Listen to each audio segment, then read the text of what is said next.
Bonjour, ou devrais-je dire bonjour, car si vous êtes ici, c'est que vous avez décidé d'écouter tout ça, je vous remercie. Alors, comme promis, je vais vous faire découvrir ou redécouvrir, si vous avez une expérience malheureuse, avec le yoga, et je dirais même plus précisément le hatha yoga. Donc, si ce n'est pas déjà fait, je vous propose de vous mettre dans une tenue dans lequel vous vous sentez bien. C'est pas de religion par rapport à la tenue. De dérouler votre tapis et de vous laisser emporter par cette séance découverte qui va durer une bonne vingtaine de minutes, je pense. Surtout, pas de jugement sur cette découverte. J'ai pour habitude de dire que le yoga, c'est comme un sachet de thé. Au départ, quand on met le sachet dans l'eau, il ne se passe pas grand-chose, il faut laisser infuser. Deux, trois petites précisions avant de commencer cette séance. Le yoga est complètement athée et non dogmatique. Maintenant, il est teinté d'une spiritualité, la spiritualité indienne. Donc, il y a peut-être des mots que je vais prononcer, des choses, voilà, que vous allez avoir du mal à appréhender. Ce n'est dans aucun cas une manière détournée de ma part de vous emmener sur un chemin qui ne serait pas le vôtre. Peu importe que vous ayez une spiritualité ou pas, c'est votre choix et je n'ai pas à influencer celui-ci. Voilà. Ensuite, en yoga, la respiration est 100% nasale et 100% abdominale. À l'inspiration, le ventre se gonfle et à l'expiration, le ventre se déverse.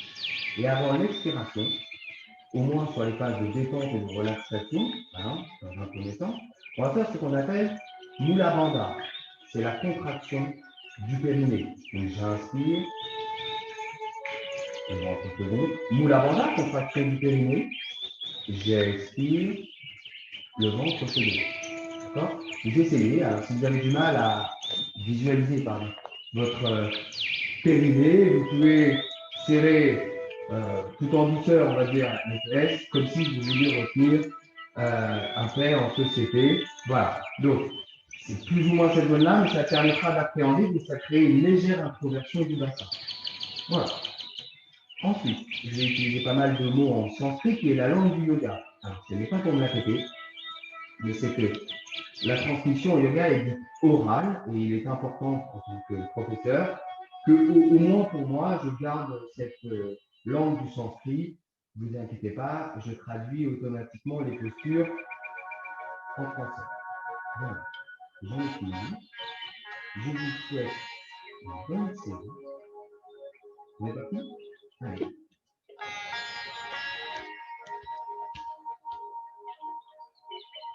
Ok. Qui est largeur du bassin. Les genoux légèrement déverrouillés. Laissez les bras ballants et vous allez juste tourner la paume de main vers moi. Fermez les yeux. Et reprenez simplement contact avec votre respiration. J'inspire, le ventre se gonfle. Mula Bandha, la contraction du périnée. J'expire, le ventre se gonfle. J'inspire. Juste cette inspiration. Mula Bandha. J'expire. Juste cette expiration. Profitez-en pour aligner votre corps dans sa verticalité, peut-être par un petit jeu d'épaule devant derrière. Placez-vous dans cet esprit de détente.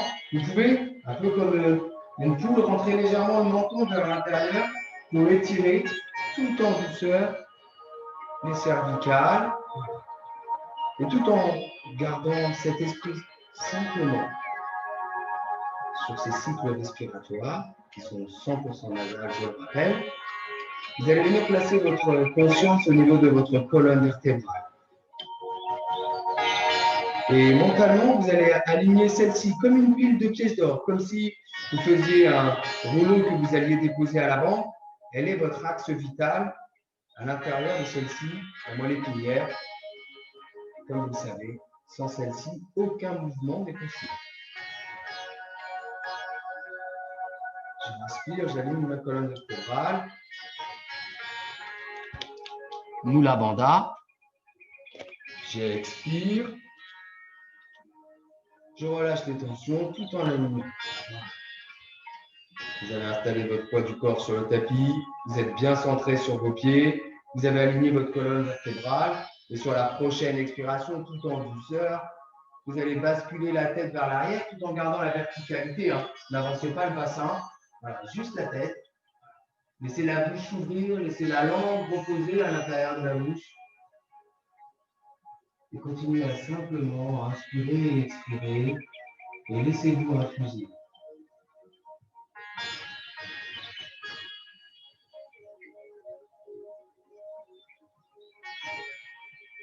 J'inspire, je redresse la tête tout en douceur.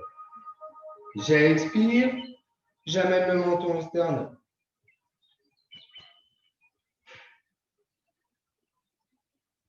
Gardez bien votre verticalité, on a tendance à s'enrouler un petit peu. Mais tout en gardant le menton au sternum, j'inspire, je monte les épaules vers les oreilles. Mula Bandha, j'expire, je relâche tout. Encore. J'inspire. Mula Bandha. Une troisième fois.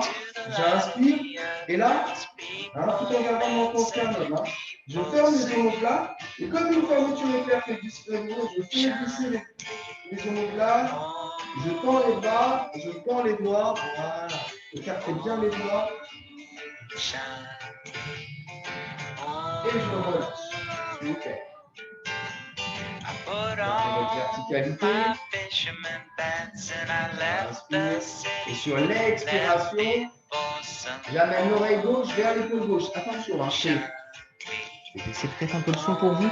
Hein, c'est bien une inclinaison, pas une rotation. Voilà.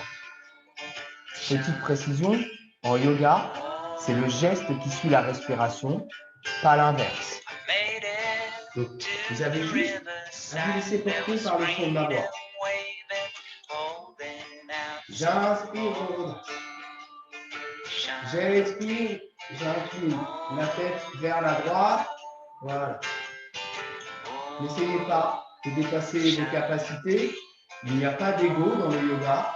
Et la posture parfaite est celle dans laquelle vous êtes dans le confort.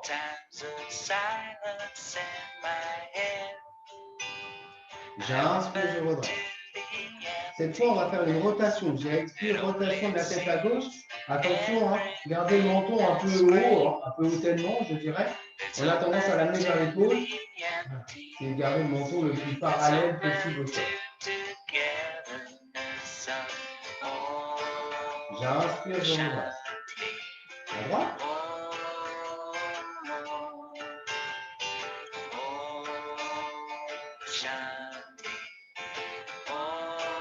J'inspire, je relâche. Okay. Et tranquillement, je relâche. On va libérer les doigts de pied. Donc, voilà.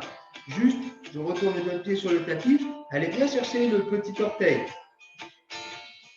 N'oubliez pas, le plus souvent possible, Mula Bandha. Je sais que les premières fois, c'est un peu difficile. Même moi, je vous le conseille. Hein. J'oublie de temps en temps. On fait à droite.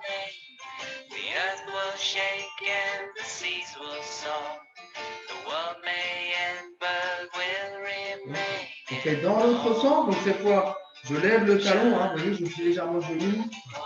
Hein. Petit rappel anatomique, il y a autant de phalanges dans les doigts des pieds que dans les doigts des mains. Donc c'est super important. Il vous supporte toute la journée, principalement enfermé. Il faut en prendre soin. Vous le savez sûrement, en médecine chinoise, tous les organes hein, sont en dessous. Il y a moyen d'aller les chercher, bien les pieds, notamment. Donc, allez, on reprend cette posture, hein, souple sur les genoux, hein, on est pareil, on reprend sa verticalité. J'inspire, les bras passent sur le côté, le pouce gauche attrape le pouce droit. Voilà. Vous allez basculer le poids du corps sur la jambe droite. Voilà, ça fait cette petite. Voilà. Et avec le pouce gauche, vous allez tirer tout le flanc droit vers la gauche. Attention à l'effet miroir, hein, tout le flanc droit vers la gauche. Et là, vous allez faire attention que votre bras soit bien dans l'axe de la jambe. Voilà. Pas avancer le bassin vers l'arrière, ni trop vers l'avant. Voilà. Et vous tirez dans la diagonale. Bien vous étirez. J'inspire, je reviens. J'expire de l'autre côté.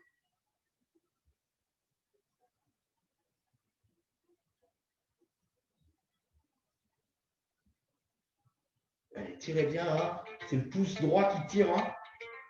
Le poids du corps est bien sur la jambe gauche. J'inspire, je reviens. Et là, vous allez passer les bras derrière les oreilles, si vous pouvez. Vous allez mettre le poids du corps sur les doigts de pied. Voilà. Et vous allez étirer dans la diagonale et vous allez aller regarder au-delà de vos doigts. Voilà. Le poids du corps est bien sur les doigts de pied. J'inspire, je ramène le bassin, le bras et je relâche tout en douceur en Uttanasana, la pince debout. Voilà. Pas d'à-coup, cherchez pas à vouloir absolument que vos doigts touchent le sol. C'est pas grave si c'est ça. Voilà. Juste jambes tendues, poids du corps bien équilibré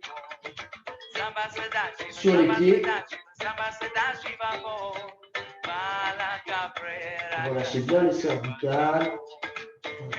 J'expire, je plie les genoux. J'inspire, je déroule. Quand je dis je déroule, c'est un peu comme la jeune pousse de fougère. Gardez bien le menton sternum. Déroulez cette colonne vertébrale. Et retrouvez votre verticalité. Ouais. On va ouvrir un peu plus. On va commencer. Voilà.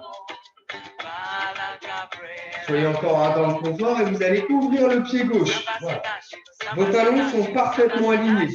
Et là, on va relâcher tout le buste sur la jambe gauche, toujours, hein. La main est tendue. Voilà. Et la main droite, vous la laissez pendre sur le côté. Voilà. Les jambes sont tendues. Hein.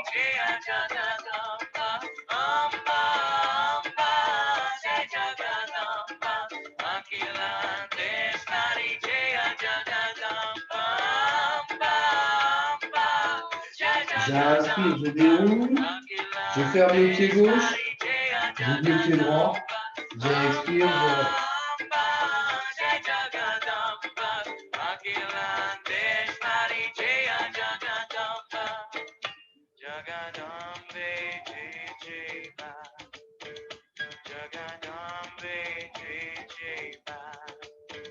J'inspire, je déroule. Hein. Regardez bien mon sternum et je ferme le pied. On va rouvrir le pied gauche. Cette fois, avec la main gauche, on va la faire glisser sur la cuisse et on va s'arrêter mi-tibia. Hein. Vous attrapez bien avec la main les tibias et sur l'inspiration, cette fois, vous levez le bras droit.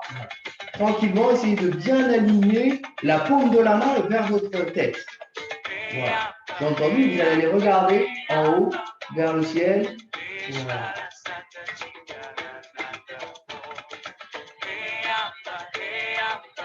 J'expire, je relâche le bras. Voilà. J'inspire, je déroule. Je ferme le pied gauche. J'ouvre le pied droit. J'expire, je fais glisser la main droite. Voilà. J'inspire, je lève. Donc on est dans les postures dites de Trikonasana, tout ce qui est triangle. Permet de bien libérer les membres inférieurs et les flancs. J'expire, je libère. Inspire, je ferme. Et on va relâcher au milieu. Voilà, vous relâchez tranquillement. Et là, vous ouvrez un peu plus. Voilà. Vous essayez d'ouvrir un peu plus. Voilà. Les jambes sont tendues, le poids du corps est bien réparti sur les pieds. Et les mains sont juste là en guide. Et vous relâchez juste la tête. Vous laissez faire. Hein. Si pour vous c'est moins grand, c'est moins grand. C'est pas grave. On reste, on reste. Un peu plus. Ouais. Maintenant que le corps se relâche, hein, vous essayez de grappiller 1 mm ou 2. Relâchez bien la ligne des épaules.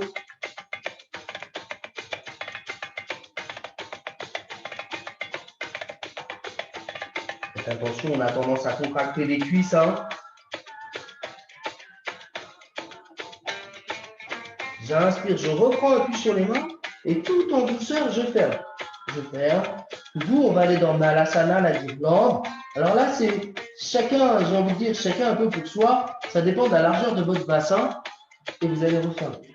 Le but, c'est que vous ayez les pieds à plat. Donc là, très honnêtement, c'est vraiment par rapport à la largeur de votre bassin. Donc n'hésitez pas, si pour vous, vous êtes plus à l'aise écarté ou plus serré, à trouver la posture et vous allez forcément réussir à avoir les pieds qui se déposent. Si vous avez des problèmes de genoux ou des gros problèmes articulaires, vous repassez en Uttanasana, c'est-à-dire comme ça, en attendant que l'on termine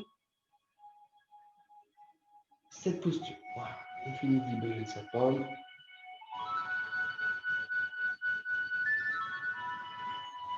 Voilà. On relâche, on abaisse la tête, on lève le fessier et tranquillement je descends. Et je reprends la posture de la montagne, Tadasana.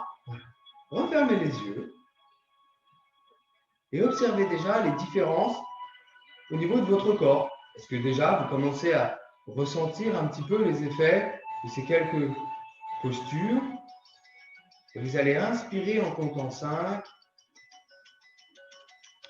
Mula Bandha, la contraction du périnée. J'expire, je compte 7.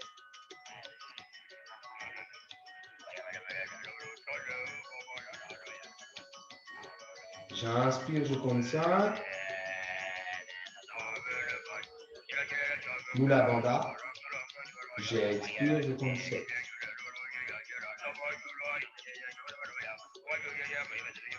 Une troisième fois. C'est ce qu'on appelle le travail de pranayama, de respiration. C'est une partie intégrante du yoga. Mula Bandha. J'expire, je compte 7. Videz, inspirez bien le nombril. Voilà. Et tranquillement. On va passer vers le fond du tapis et on va passer sur les genoux. Voilà. Alors, ne vous inquiétez pas, on ne va pas y rester pour ceux qui ont des problèmes de genoux. Vous pouvez mettre un petit coussin. Voilà. Et vous allez légèrement vous asseoir sur le doigt de pied. Voilà. Hop, on dépose les mains. Nous voilà en quadrupédie. Donc, les pieds sont largeur du bassin, les genoux sont largeur du bassin. Et là, tout en gardant les jambes pliées, attention, on va passer en Adho Mukha Svanasana, le chien tête en bas. Donc, j'inspire, je lève légèrement les genoux. J'expire, je pousse dans les mains. Voilà, vous voyez, c'est bien, ça part des mains. C'est comme si je voulais que mes doigts avancent vers l'avant du tapis. Voilà. Et je viens coller l'abdomen aux cuisses. Une fois que j'y suis, et en fonction de vos capacités du jour, qui ne seront peut-être pas les mêmes demain, je vais vers tendre les jambes. Mais je veux que vous gardiez absolument les genoux légèrement pliés. Le chien tête en bas, on n'est pas sur un étirement des membres inférieurs, on est sur un étirement de la colonne vertébrale. Si vous avez un chien en animal de compagnie, c'est ce qu'il fait tous les matins ou après chaque sommeil, c'est le chien tête en bas. On pousse, on pousse, on pousse. Voilà. J'expire, je dépose les genoux un peu plus large, je libère les doigts de pied et je viens prendre la posture de la feuille pliée. Donc, les genoux sont bien ouverts pour laisser passer l'abdomen et vous venez déposer la tête sur le front pour pouvoir respirer aisément. Voilà. Laissez le corps se relâcher sur le tapis.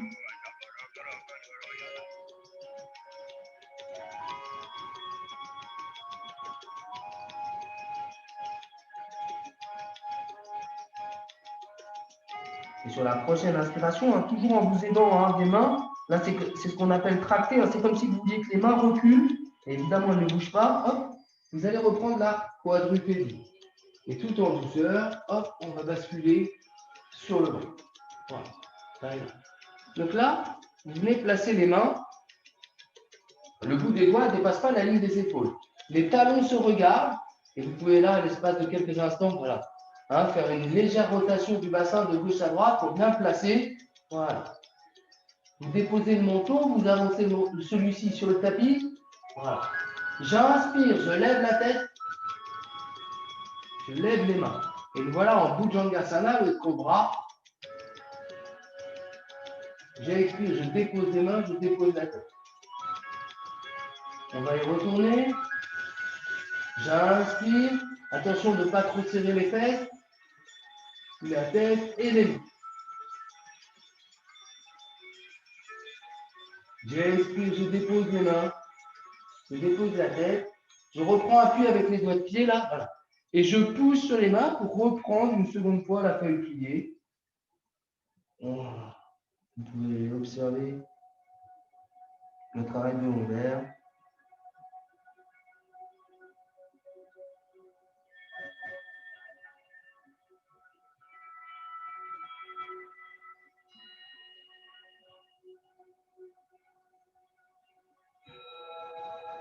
J'inspire, je trappe. Voilà. Je bascule sur un côté. Hop, et je mets les jambes devant. Allez. Pour finir le job, comme je dis, on va faire une autre posture célèbre du yoga, Paschimottanasana, hein, qui se traduirait par l'étirement de la face ouest. Comme vous le savez peut-être, en yoga, il y a la salutation au soleil, et donc notre face avant est forcément en direction du soleil, donc on dit que c'est l'est. À gauche, c'est le nord, à droite, le sud, et donc ici, le dos, c'est la face ouest. Donc, on plie, avec la paume de la main, on attrape la pointe des orteils, voilà, qu'on tire bien, et on va vers tendre les jambes. Gardez une réserve. Une fois que vous avez atteint cette réserve, le but c'est un étirement du dos, pareil, donc vous allez tirer avec les bras, voilà, pour redresser. Voilà. Et vous regardez droit devant, on est en Paschimo, la pince, et vous tirez, tirez, tirez, tirez. Voilà. Et bien sûr, c'est pas douloureux. Hein. Voilà. Et une fois que vous êtes en place, tout en douceur, hein, vous allez vers. Vous faites glisser légèrement les genoux, les talons, pardon. Voilà. Tirez. Et tranquillement, je relâche. Voilà. On va rebasculer sur un côté. Voilà. Hop. Vous revoilà en quadrupédie. Vous poussez légèrement. Voilà. Vous reculez les mains. Voilà. Et tranquillement, vous faites un joli déroulé de.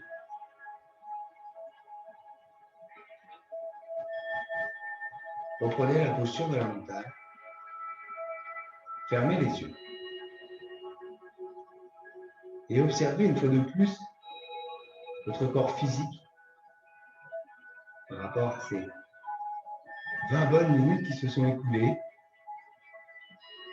Est-ce que déjà vous ressentez l'apaisement des tensions musculaires, peut-être un apaisement du mental. Et vous allez venir vous concentrer sur la base de votre nez, juste là, à la pointe des mains. Vous avez les yeux fermés, vous êtes parfaitement relâché, parfaitement aligné. Voilà. Et à l'inspiration, vous allez essayer de venir sentir cet air frais qui pénètre vos narines. Et à l'expiration, cet air légèrement tiédi qui ressort. Il n'y a rien d'autre à faire. Si votre esprit s'échappe, ramenez-le inlassablement sur cette inspiration, cette expiration. Cet air qui rentre et qui sort.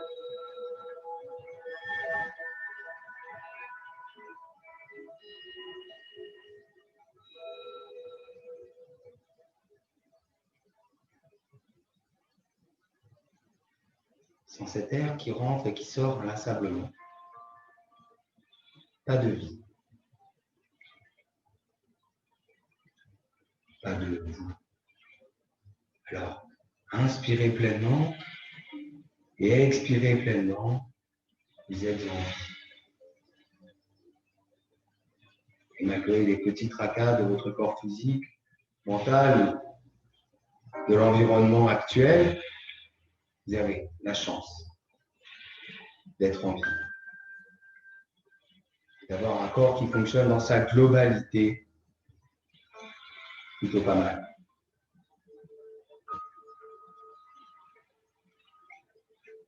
Et sur une longue expiration, vous relâchez. Voilà. Je ne peux pas vous demander votre avis. J'espère en tout cas que j'aurai réussi à travers cette découverte à vous faire toucher tout ce que peut vous apporter le yoga. Comme je vous l'ai dit, cette séance découverte vous est totalement offerte. Je peux juste, si vous le souhaitez, vous inviter à allez voir tout ce que je peux vous proposer en ligne sur le site www.passionnément-yoga ou sur la page Facebook Passionnément Yoga. Voilà. Maintenant, c'est à vous de décider. Moi, j'espère juste que je vous aurai fait peut-être aimer le yoga. Je vous souhaite une excellente fin de journée. Merci. Au revoir.